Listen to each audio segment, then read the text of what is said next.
I'm from 13 Brigade in Perth and I'm in the infantry.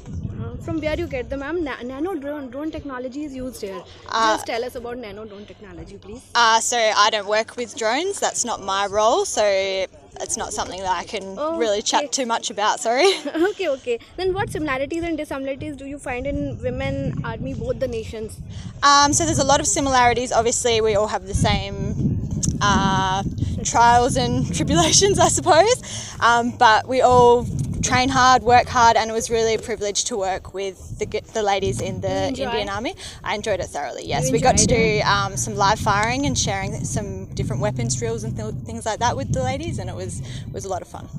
And what dissimilarities you find here? Well, obviously we have women in combat roles and in the infantry in our military, which you guys don't have yet, but you know, hopefully in the future we'll see that for you guys, and then yeah, we'll be able to keep working together. Okay. Then what do you find yourself in compared to men army?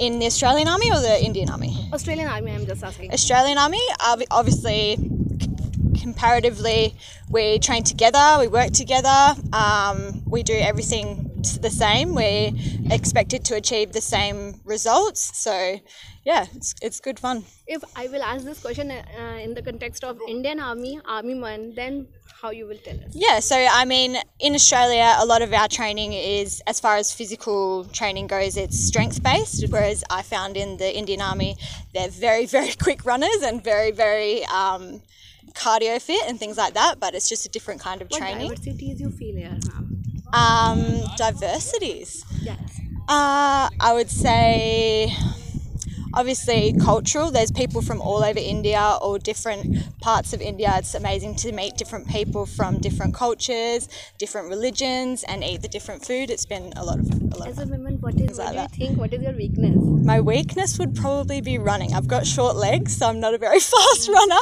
but I can run for a long time, so that's where I make up for it. What is the inspiring incident you found here? Oh, inspiring incident. Probably the most inspiring and my most favourite incident was we did a live firing exercise with the ladies, and all firing, moving together on the range and running and crawling and yeah, working hard together, and then finishing at the end and accomplishing something together. That was probably my favourite part of it. Do you want this type of venture again? Of course, yeah. It's been an amazing opportunity, and I'd love to come back to India and do this again. And what is the experience of India only, I should say? We didn't get to see a lot of India, but we did get to go to Bikaner, and it was an eye-opening experience. You went to Bikaner? Yeah. So we got to go to a fortress there, and that was amazing. It was beautiful and very different to Australia, obviously. So it was really, really eye-opening and really fun cultural experience. It was great. I also want to welcome you again. Oh, thank you so much. Thank you. Captain Nathan Beavis, and I was the platoon commander for Exercise Austria 22. First of all, I'd like to express my great gratitude to the Indian Army, and in particular the 2nd Battalion of the Doggy Regiment, This exercise has not been only unique for the Australian contingent, but invaluable in the relationships we have formed and everything we have learned. It's not only a great honour to lead troops within the Army, it's been a great honour and a great experience to lead and interact and learn from the officers and soldiers of the Indian Army. The Indian contingent comprised of our infantry platoon, supported by snipers, engineers, UAS, medical attachments, and the attached command team. The combined bilateral training was not only beneficial, but enlightening to see the slight differences in the training techniques and how we could best combine to increase our interoperability between the two great nations. I look forward to the opportunity again to arise of a chance for us to interact with the Indian Army, and look forward to many more instances of exercise Austria-Hind. Thank you. Ladies and gentlemen, I am Major Rohit. I was the company commander for the exercise Austria-Hind from the Indian contingent. The joint training presents us a great learning opportunity.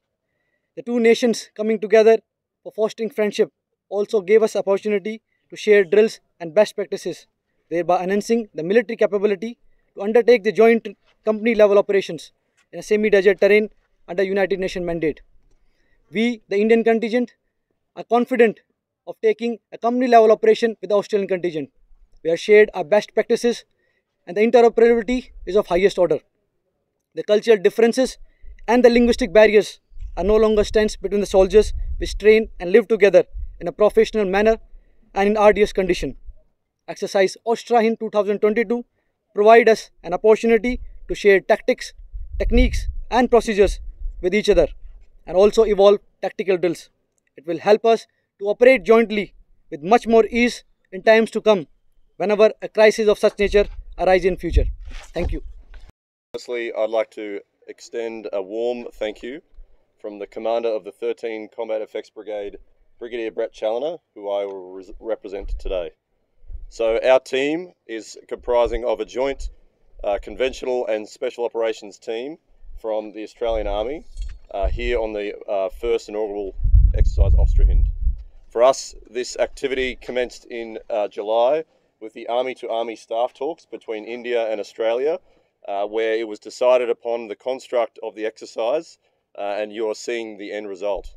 For us, it has been 5 months of effort to get our team ready, handpicked and trained to attend this activity, and we see the importance of our relationship between Australia and India, representing the 13th Combat Effects Brigade as the Indian Ocean facing component of the Australian Army.